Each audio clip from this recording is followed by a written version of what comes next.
असा कसा गेला तो? अगं गेले तर परत सुद्धा येईल. मला माहितीये तो कुठे गेलाय ते. तो त्या मल्लिकाशी भांडलाय, त्यामुळे तो तिलाच भेटायला गेला असेल. अगं जाऊ दे त्याला. बायकोशिवाय सुद्धा नवऱ्याला मित्रमैत्रिणीचं जग असू शकतं. सारखं मागे मागे लागू नकोस आता.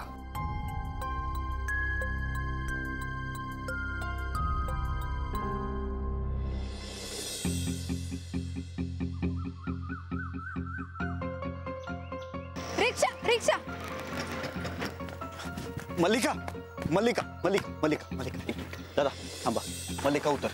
काय चाललंय तुझं? मला जाऊ दे. नाही तुला जायचं तर जा, पण सामान घेऊन आणि माझ्यावर रागवून जायची काही गरज नाही.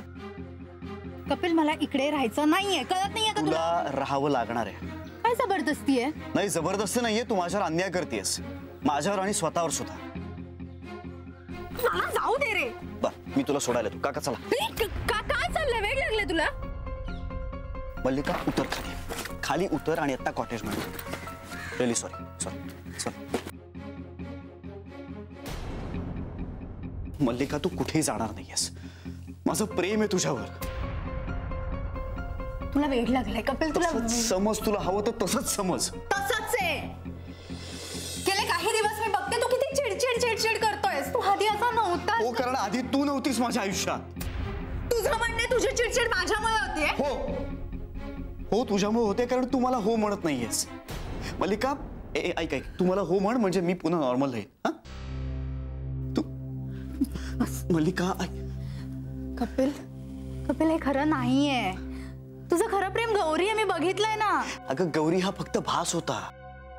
माझं प्रेम तुझ्यावर आहे. तुझ्या पर्सनॅलिटीवर, तुझ्या स्वभावावर माझं प्रेम आहे. आणि म्हणून मला तुझ्याशी लग्न करायचंय. तू एवढा डेस्परेट का झालायस लग्नासाठी? का होऊ नको, मला आवडतेस तू. तू लाईफचा एवढा मोठा डिसिजन एवढ्या घाईने कसा काय घेऊ शकतोस यार? कधी कधी ना घाईत घ्यावी डिसिजन्स.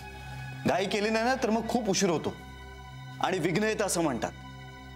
मल्लिका मला तुझ्याकडून फक्त कन्फर्मेशन हवंय की तू लग्नाला तयार आहेस की नाहीयेस. तू किती काहीही केलंस ना तरी मी तुला हो म्हणणार नाहीये. ठीक आहे, तू हो म्हणत नाहीयेस ना तर मग मी गौरीशी लग्न करणार नाही आणि मी तुलाही लग्न करू देणार नाही.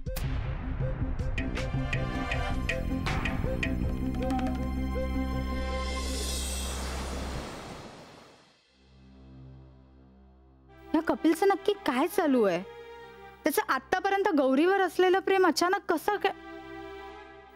नाही नाही, काहीतरी गोंधळ नक्कीच आहे.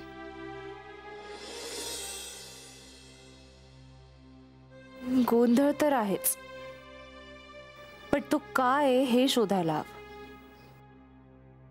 कपिलचा मूड असा काय आहे हे माहित नाही मला. खरं तर इतका शांत, इतका सॉर्टेड आहे तो, आणि म्हणूनच तर मी त्याच्या प्रेमात पडलीये. पण तो माझ्या प्रेमात का पडलाय? तो खरंच माझ्या प्रेमात पडलाय का काही कारण आहे यामागे? काय आडवडीक चाली, जरा थोडं धीर धरा ना मग तुमचं.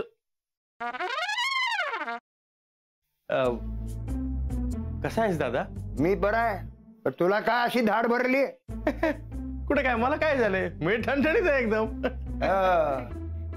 तुला ठणठणीत चोपला पाहिजे. साखरपुड्याची तारीख माझ्या या जन्मात तरी ठरणार आहे का नाही?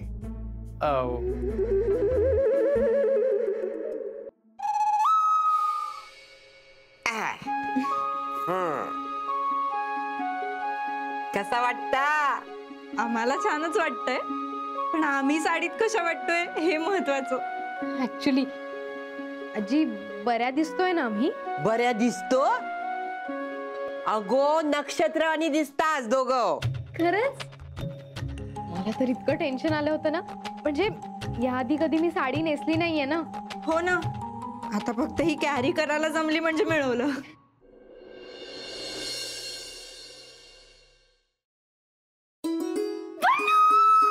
पल्लू पल्लू पल्लू, तू बिलीव्ह पण नाही करणार माझ्या आयुष्यात थोड्या वेळाने काय घडलं ते.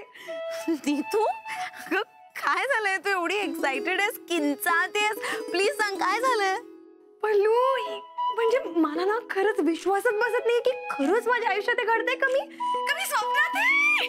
मी तो प्लीज अगं मला कळेल अशा भाषेत सांग प्लीज लवकर. I am also getting excited. Please sit down. तर तुमच्या एक्झॉटिक डेट करता आम्ही हे टेबल फायनल केलंय. वाव अभया, हे टेबल नको. का?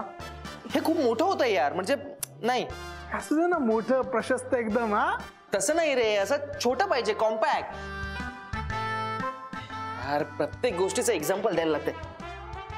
हे बघ, हा असा हात घेतला, केवढं लांब होतोय, केवढं लांब होतोय.